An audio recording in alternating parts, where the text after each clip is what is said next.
সময় এবং সুযোগ এসছে। আমরা দেশকে এগিয়ে নিয়ে যেতে চাই, বাংলাদেশকে অর্থনৈতিক দিক থেকে শক্তিশালী বানাতে চাই, বাংলাদেশকে সামরিক শক্তিতে শক্তিশালী বানাতে চাই, বাংলাদেশের 20 কোটি মানুষকে প্রশিক্ষিত দক্ষ করে বাংলাদেশের প্রতিটা পাড়ায় মহল্লায় ইন্ডাস্ট্রি গড়ে তুলতে চাই। আমার দেশের 120 কিলোমিটার সমুদ্র বন্দর রয়েছে, যে সমুদ্র বন্দরের মাধ্যমে পৃথিবীর 120টা রাষ্ট্রে আমরা যখন তখন আমাদের প্রোডাক্ট সাপ্লাই দিতে পারি। কি বলেন, পারি কি পারি না? আমার দেশের 20 কোটি মানুষের হাত, এই 40 কোটি মানুষের হাতকে যদি দক্ষ এবং যোগ্য করা যায়, এদেশের মানুষ বিভিন্ন ধরনের প্রোডাক্ট তৈরি করতে পারবে। পারবে কি পারবে না ভাই? প্রিয় ভাই আমার, এই চায়নাতে প্রযুক্তি ছিল না।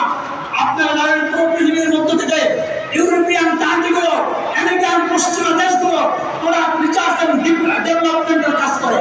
চায়না কি বলেছে? পুরো বিশ্বের কাছ থেকে আটাত্তর পর থেকে আসেন আমার দেশে 96 কোটি মানুষ আছে, আমার দেশে ফ্যাক্টরি করেন, ইন্ডাস্ট্রি করেন। তারা ইন্ডাস্ট্রি আহ্বান জানিয়েছে, তারা ভ্যাট মুক্ত করেছে, শুল্ক মুক্ত করেছে এবং শ্রমিকের মূল্য কম দিয়ে তাদের দেশে আগে ফ্যাক্টরি ঢোকানোর জন্য একটা ব্যবস্থা করে দিয়েছে। যখন এই ফ্যাক্টরিগুলো আসে, আসার পরে এই ফ্যাক্টরিতে কাজ করার কি বিদেশ থেকে লোক আসে না ওই দেশের লোকই আসে? তো ওই দেশের লোক যখন আসে তখন কি করেছে? উন্নত দেশের যে প্রযুক্তিগুলো, এই প্রযুক্তিগুলো চুরি করে তারা পাশে নিজের দেশের টাকা দিয়ে একটা ইন্ডাস্ট্রি করে তুলেছে। শুধু এটাই করে নাই, অন্য দেশের যে প্রোডাক্টের 10 টাকা দাম, তারা বলে আমার দেশের প্রোডাক্ট যদি নেন সেটার দাম 5.5 টাকা। তাহলে মার্কেটে কোনটা উন্নত হবে, মার্কেটে কোনটা বেশি চলবে? যে প্রোডাক্টটার দাম কম সেই প্রোডাক্টটা চলবে। আমরা বলি এদেশের 20 কোটি মানুষকে যদি দক্ষ এবং যোগ্য করা যায় এবং তাদেরকে যদি প্রশিক্ষিত এবং দক্ষ করা যায়, তাহলে এদেশের মানুষ হাজার হাজার ধরনের প্রোডাক্ট তৈরি করবে, যে প্রোডাক্টটা আমরা পুরো পৃথিবীর বিভিন্ন রাষ্ট্রে সাপ্লাই দিয়ে আমরা উন্নত রাষ্ট্রে তৈরি হতে পারবো।